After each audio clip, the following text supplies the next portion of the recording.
Hi guys, welcome to my new ASMR video today. Today I want to read you some bedtime stories. Thank you for this suggestion. I got this on Instagram, so thank you. I want to read you two different bedtime stories, and you probably know both of them because Disney has made adaptations from them. It's The Lion King and Rapunzel. Okay, so Rapunzel and The Lion King. It's gonna be soft-spoken and whispered, kind of both. I hope you like it. Make sure to like, subscribe. I'd really appreciate that. All optional, but thank you in advance. I've got them here on my iPad. I just found this random site that I'm gonna use. I don't know if it's good. I don't know if they're good stories, but whatever. We'll see soon. Okay, I'm just gonna start reading them. So take a comfortable position. Close your eyes. Sit back, relax, and enjoy the stories. Let's go. Once upon a time, in the heart of a vast savanna, glowing in golden sunlight, lived a little lion cub named Simba. Simba wasn't just any cub. He was a prince, destined to be king one day. His father, Mufasa, the mighty lion with a mane like a crown, ruled the land with his wisdom and kindness.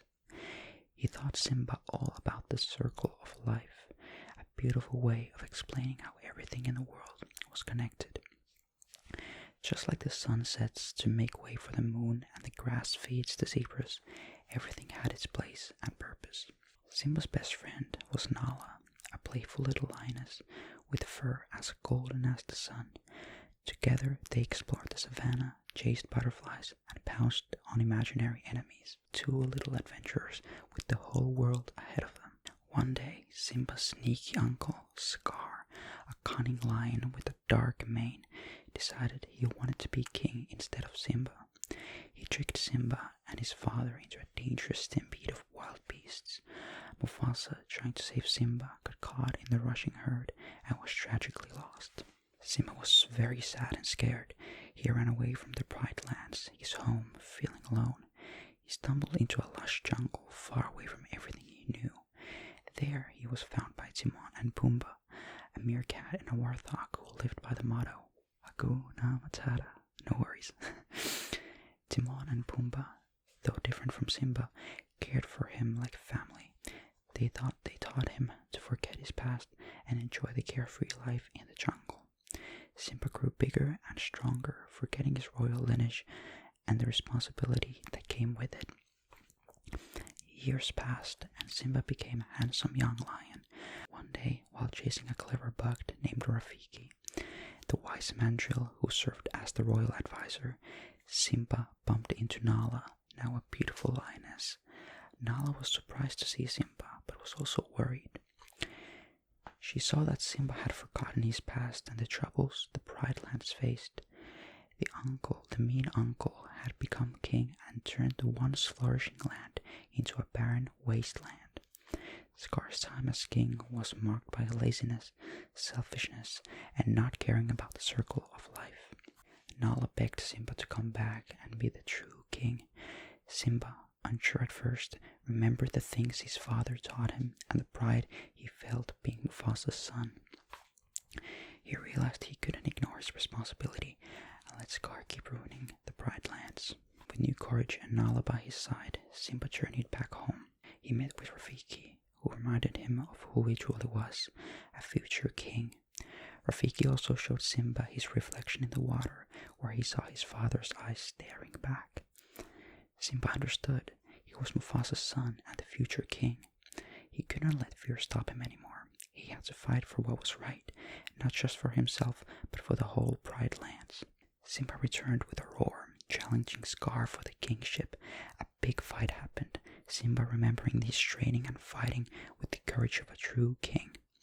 Scar, weakened by years of laziness, was eventually defeated. With Scar gone, Simba climbed up Bright Rock, the symbol of royalty. He looked over the land, once barren but now hopeful for a better future. Nala stood beside him, and together they began to fix the damage Scar had caused. Simba, remembering the circle of life, knew everyone had a role to play.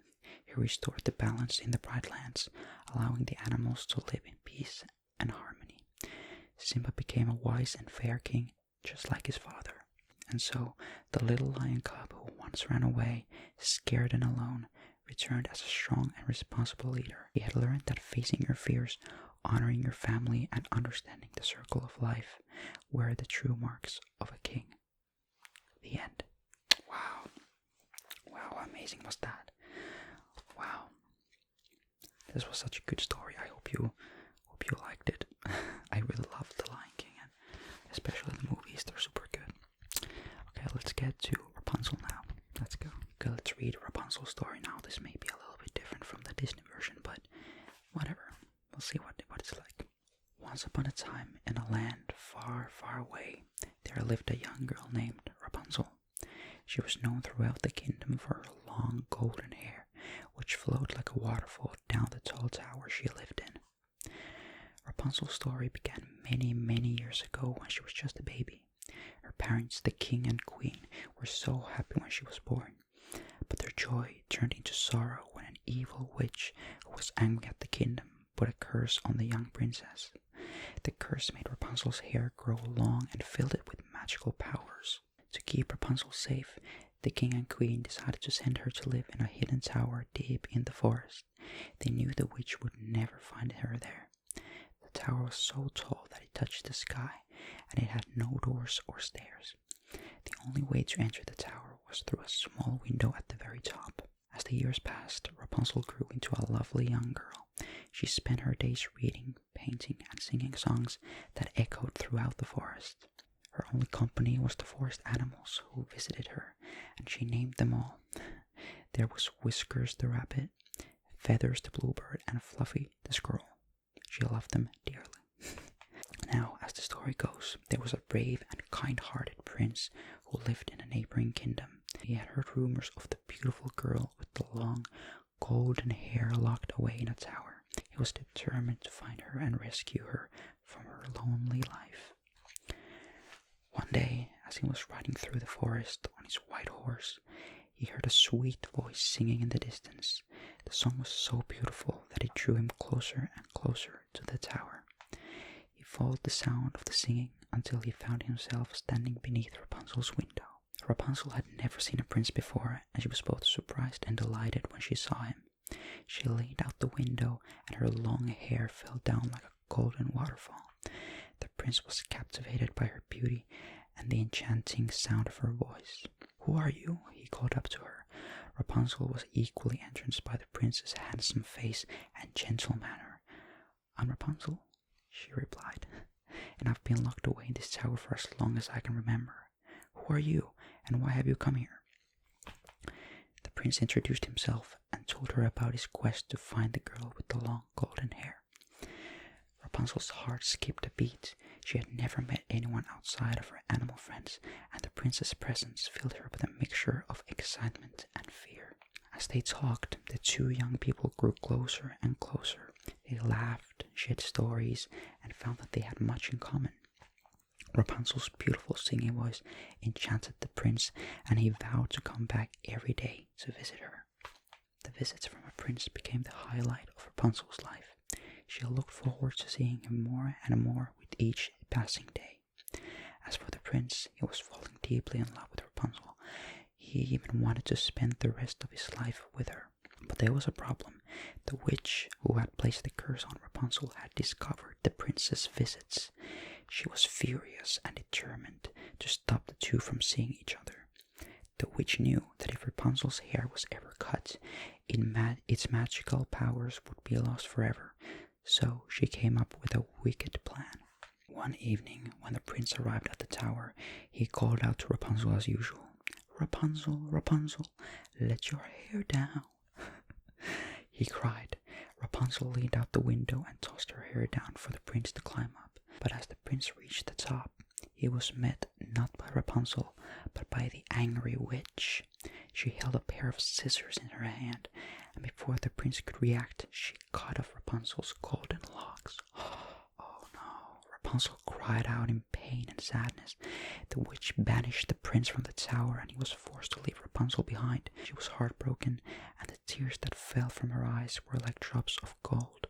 Without her magical hair, she was left helpless in the tower. The witch, who had taken Rapunzel's hair for herself, cast the young girl out of the tower and into the wilderness. Rapunzel was left alone and afraid, with no idea of how to survive in the outside world. The years went by, and Rapunzel roamed the land, her beautiful hair now short and ordinary. She often wondered what had become of the prince who had stolen her heart. She longed to see him again and to be reunited with the love they had shared. As for the prince, he had wandered the kingdom in search of Rapunzel. He had searched high and low, never giving up hope that he would find her once more. One day, as fate would have it, the prince and Rapunzel crossed paths in the forest. He recognized her instantly, despite her shorter hair, and she knew him as the one who had captured her heart. They ran into each other's arms, and their love was as strong as ever. The prince vowed to care for Rapunzel and make her happy for the rest of their days. And so, the two lived happily ever after, proving that even the most challenging trials and obstacles could not keep true love apart. The kingdom celebrated their reunion, and the love between Rapunzel and the prince was celebrated for generations to come. Wow, very good story. And there's also an end. And there, my dear child, is the end of the story of Rapunzel. Now it's time to close your eyes and drift off to dreamland, where your own adventure awaits. Good night, and may your dreams be as magical as this tale. The end. Wow. Wow. Well, I hope you enjoyed that ASMR storytelling, bedtime stories video. You probably already heard these, but whatever, now you heard them from me because you haven't heard them from me. Hope it made you relax and made you drift off to dreamland, dream world, Disney World. Anyways, thank you so much for watching this video. Make sure to like here, my members. Thank you so much, members, for being members. You're amazing. I'm gonna see you guys in the next videos. So until that, it's gonna be a goodbye. So thank you and goodbye.